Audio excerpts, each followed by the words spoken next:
حضور اقدس صلی اللہ علیہ وسلم کا ارشاد ہے کہ جو شخص لا الہ الا اللہ واحد احد صمد لم يتخذ صاحبة ولا ولد ولم يكن له كفوا احد 10 مرتبہ پڑھے گا 40,000 نیکیاں اس کے لیے لکھی جائیں گی۔ نبی کریم صلی اللہ علیہ وسلم کا ارشاد ہے کہ جو شخص لا الہ الا اللہ واحدا احدا صمدا لم يتخذ صاحبة ولا ولدا ولم يكن له كفوا احد کو 10 مرتبہ پڑھے گا 40,000 نیکیاں اس کے لیے لکھی جائیں گی۔ کلمہ طیبہ کی خاص مقدار پر بھی حدیث کی کتابوں میں بڑی فضیلتیں ذکر فرمائی گئی ہیں۔ ایک حدیث میں آیا ہے کہ جب تم فرض نماز پڑھا کرو تو ہر فرض نماز کے بعد 10 مرتبہ لا الہ الا اللہ وحدہ لا شریک لہ لہ الملک ولہ الحمد وہو علی کل شیء قدیر پڑھا کرو۔ اس کا ثواب ایسا ہے جیسے ایک غلام آزاد کیا۔ مذکورہ حدیث کے اندر نبی علیہ السلام کا نیکیاں کمانے کا ایک بہت ہی بڑا پیمانہ اور بہت ہی بڑی چیز ذکر فرما دی جو کہ مشکل بھی نہیں ہے اور جس کے کرنے میں وقت بھی نہیں لگتا اور اتنی طاقت میں درکار نہیں ہے کہ جس کو کرنا ناممکن اور محال ہے۔ 2 لائنیں ہیں، اگر انسان کرنے بیٹھے تو 10 منٹ کا عمل بھی نہیں ہے۔ 1-2 مرتبہ یا 8-10 مرتبہ پڑھنے میں کچھ دیر لگ سکتی ہے، اس کے بعد زبان پر رواں ہو جائے تو یہ ٹوٹل 8-10 منٹ کا عمل ہے۔ لا الہ الا اللہ واحدا احدا صمدا لم يتخذ صاحبة ولا ولدا ولم يكن له كفوا احد کتنی مرتبہ پڑھیں؟ 10 مرتبہ پڑھیں، 10,000 مرتبہ نہیں۔ 10 منٹ تو تب لگیں گے جب 10,000 مرتبہ کی بات کرو، یہ 40,000 مرتبہ کی بات کرو، یہ 40 دفعہ پڑھنے کی بات کرو، ٹوٹل 10 دفعہ پڑھنے۔ تو 10 دفعہ پڑھنے میں ہر ایک دفعہ کی پڑھنے میں اگر ہم 1 منٹ بھی اگر لگیں تو چلو 10 منٹ ہیں۔ نیکیاں کتنی؟ 40,000 نیکیاں اس کے لیے لکھ لی جائیں۔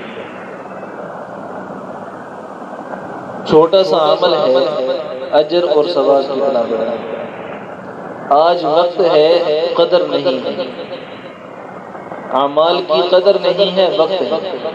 کل قیامت کے دن جب سب کچھ بانٹنے اپنے گناہوں کے بدلے سب کچھ دے چکیں گے تو اعمال کے اندر کچھ بھی نہ بچے گا، اس وقت حسرت ہوگی۔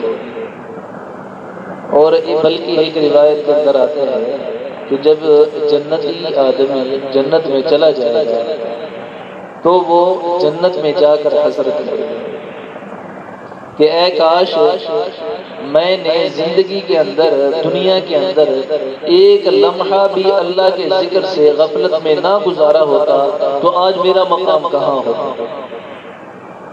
آ تو گیا ہوں جنت میں مگر مقام، اگر میں زندگی کے اندر ایک لمحہ بھی ضائع نہ کرتا تو آج میرا مقام کہاں ہوتا۔ تو اس وقت کی حسرت کچھ فائدہ نہیں دیتا۔ آج وقت ہے، قدر کرو، اعمال کرنے میں، نیکی کرنے میں، ترغیب دینے میں، ہدایت کی طرف رہنمائی کرنے میں، اچھائی برائی کی تمیز کرنے میں، معاملات میں، ہر قسم کی عبادت کے اندر رغبت کریں، غنیمت جان کر اس کو عمل کی صورت کے اندر کریں، وگرنہ کل کا پچھتانا کچھ فائدہ نہیں ہے۔ ہمارے استاد جی فرمایا کرتے تھے کہ بھئی آج تو بڑے سمجھاتے ہیں، بات کو سمجھ جایا جائے۔ وہ جب کوئی نصیحت کرنے لگتے ہیں یا کوئی سبق کے معاملے میں وقت نہ ضائع کیا کرو، تو فرماتے کہ آج ہم سمجھاتے ہیں، بڑے سمجھاتے ہیں تو سمجھ جائے گا، وگرنہ کل کو وقت سمجھائے گا تو پھر مڑنے کا وقت نہیں ہوگا، پھر افسوس ہی رہ جائے گا، کاش کو اس وقت مان لیتی، پھر سوائے اس پشماندگی کے اور اس شرمندگی کچھ نہیں حاصل ہوگا جب وقت سمجھائے گا۔ تو یہ تو ہماری زندگیوں کے تجربے ہیں کہ جب وقت تھا پڑھنے کا نہیں پڑھا، عمر گزر گئی تو اب یاد آتا ہے کہ کاش اس وقت پڑھ لیتا، جب وقت ہے عمل کا نہیں کیا تو کل قیامت کے دن پھر یہی بات ہوگا، افسوس ہو کہ کاش عمل کر لیتا۔ تو وقت جب سمجھاتا ہے تو واقعی پھر انسان کے پاس پیچھے مڑنے کا وقت نہیں ہوتا، سدھرنے کا وقت نہیں ہوتا، پھر کہتے ہیں جو ہون بڈھے ہو گئے ہیں، جو ہون منہ چتاتی نہیں رہی، کیویں پڑھی کیویں سیکھی، ہون دماغ ہی کام نہیں کرے گا، یاد ہی کچھ نہیں رہا، کیویں یاد کرے، اور جس وقت پڑھنے کی عمر تھی اس وقت سوچا ہی نہیں، ضائع کر دیا۔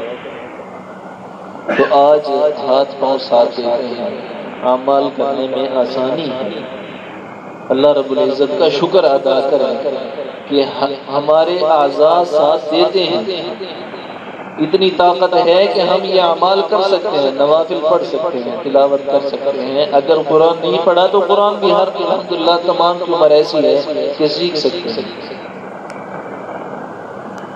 نبی علیہ السلام کے اعمال ہیں، اطاعت ہے، شریعت ہے، اس پر چلنا کوئی مشکل اور بڑی بات نہیں ہے، عام سی بات ہے، ہر انسان کوشش کرے تو کر سکتا ہے، بجائے اس کے کہ کل کو جب معذور محتاج بن کے بیٹھ جائے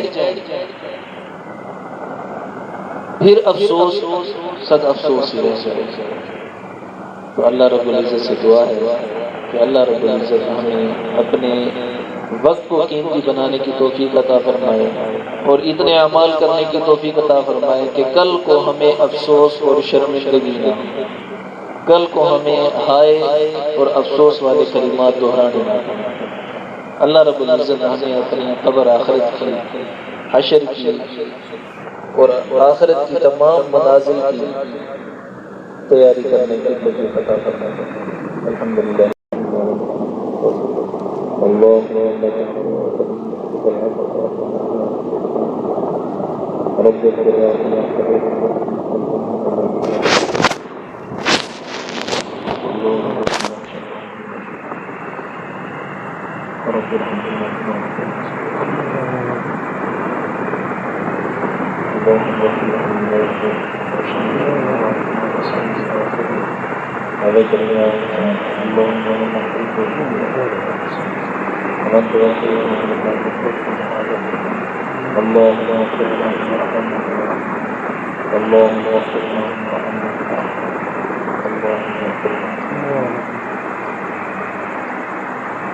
ربنا صلى الله تعالى على